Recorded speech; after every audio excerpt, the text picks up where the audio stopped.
समोरचा उमेदवार कोणीही असो, निवडणूक तेवढ्याच गांभीर्याने घेतली पाहिजे असे मी समजते. अत्यंत नम्रपणे मतदारांना आवाहन केले पाहिजे. आपण जिल्ह्यासाठी काय केले आहोत व काय करू शकतो हे मतदारांना दाखवून दिले पाहिजे. मी मते मागायला जात असताना मतदार मला विचारत नाहीत की आम्ही तुम्हाला मतदान का करू. उलट मला ते सांगतात की हा रस्ता, ही योजना तुम्ही दिली आहे. ही निवडणूक विकासावरच जावी असे मला वाटते. कारण बीड जिल्ह्याच्या इतिहासात ही संधी जिल्ह्याला आलेली आहे. लोकशाहीने त्यांना दिलेला अधिकार आहे. त्यांची भूमिका राज्यभर वेगळी जाण्याची की फक्त बीड जिल्ह्यातच वेगळी आहे व ती भूमिका का आहे हे त्यांना जनतेला पटवून द्यावे लागेल. मी संपूर्ण प्रचारात विरोधकांवर काही बोलणार नाही. त्यांनी त्यांचे काम करावे, मी माझं काम करेल. काय सांगाल बीड जिल्ह्यातच असेल पाहिजे. मी तरी किमान राज्यात आणि देशात फिरणार आहे. आज ते आणि तेही आहेत बीड जिल्ह्यात. कसं पाहता तुमच्या समोर उमेदवार जे दिले त्या आव्हान? मी उमेदवार समोरचा कोणी असो, निवडणूक तेवढ्याच गांभीर्याने घेतली पाहिजे असं माझं मत आहे. अत्यंत नम्रपणे मतदारांना आव्हान केलं पाहिजे. आपण जिल्ह्यासाठी काय केलं आणि काय करू शकतो हे मतदारांना आपण दाखवून दिलं पाहिजे. माझी केस अशी आहे की मतदारांना मतं मागायला जात असताना मला मतदार विचारतच नाही की तुम्हाला आम्ही मतदान का द्यावं. ते उलट मला सांगतात की तुमच्या रस्त्यावरूनच ताई तुम्ही आलात, हे बाजूचं जे आहे योजना तुम्ही दिली, ही इमारत तुम्ही दिली, ही योजना, नळ योजना, पाणी, हे सर्व मतदार बोलून दाखवत आहेत. त्यामुळे मला वाटतं की हे एक अभूतपूर्व माझ्यासाठी अनुभव आहे. पण ही फक्त विकासावर निवडणूक जाईल असं वाटतं का तुम्हाला? कारण मागच्या आठवड्याभरात ज्या घटना समोर येत आहेत, ही निवडणूक विकासावरच जावी असं मला वाटतं. कारण बीड जिल्ह्याच्या इतिहासामध्ये ही संधी बीड जिल्ह्याला आलेली आहे.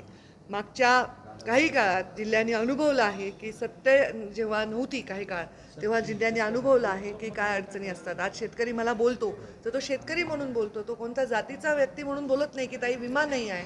आता मला फोन आला आत्ताच एका शेतकऱ्याचा की ताई माझं अनुदान माजलगावमध्ये अजून वर्ग नाही झालेला आहे. या गोष्टी पंकजाताई जेव्हा काम करत होत्या किंवा संविधानिक पदावरून काम करत होत्या तेव्हा जलद गतीने आणि सर्वांच्या हिताच्या होत होत्या. रस्ते, महामार्ग, वेगवेगळ्या योजना हे बघितले असताना परत बीड जिल्ह्याला अशी संधी येणार नाही. त्यामुळं बीड जिल्हा या संधीचा पुरेपूर उपयोग करून घेईल. बीड जिल्ह्याच्या उन्नतीसाठी, बीड जिल्ह्याच्या विकासासाठी याचा मला विश्वास आहे. पण मी असं कुठेतरी पाहिलं स्टेटमेंट, आता मोबाईलवर आजकाल लगेच येतात, तर मी पाहिलं की त्या असं म्हणाल्या की त्यांना लोकसभा लढवायचीच आहे, चिन्ह कोणाचंही असेल. तर असं त्यांचं मी स्टेटमेंट पाहिलं आणि हा लोकशाहीने त्यांना दिलेला अधिकार आहे की ते मित्रपक्षात असतील तर त्यांची भूमिका राज्यभर वेगळी जाण्याची आहे का फक्त बीड जिल्ह्यातच वेगळी जाण्याची आहे आणि ती का आहे हे त्यांना सुद्धा जनतेला पटवून द्यावं लागेल की असं का. आता जेव्हा मी हे फोटो सगळे छापले तेव्हा आम्ही सर्व महायुती होतो आणि महायुतीच्या सगळ्याच नेत्यांचे फोटो आहेत. दुर्दैवाने आज विनायक मेटे साहेब असे म्हणजे जिवंत नाहीत, त्यांची स्मृती आपल्यासोबत आहे आणि म्हणून त्यांचा फोटो मी तिथे लावलेला आहे. ही बॅनर ऑलरेडी आमचे तयार आहेत. आता त्यांचा सन्मानच ठेवला पाहिजे, ते हयात नाहीत आणि त्याच्यामुळे त्यांचा सन्मान म्हणून मी तो फोटो ठेवलेला आहे. आपण हसू येते विचारताना.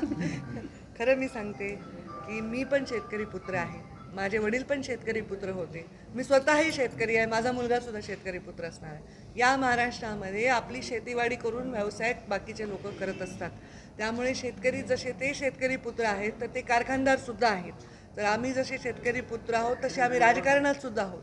तर आम्ही सर्व शेतकरी पुत्र आहोत. शेतकरी पुत्र असून भागत नाही, शेतकऱ्याचा मित्र असण्याची आवश्यकता आहे, शेतकऱ्यांच्या हिताचे निर्णय घेण्याची आवश्यकता आहे.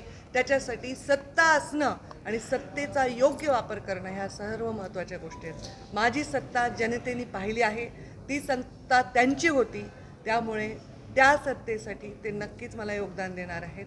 प्रधानमंत्री नरेंद्र मोदी होणार आहेत.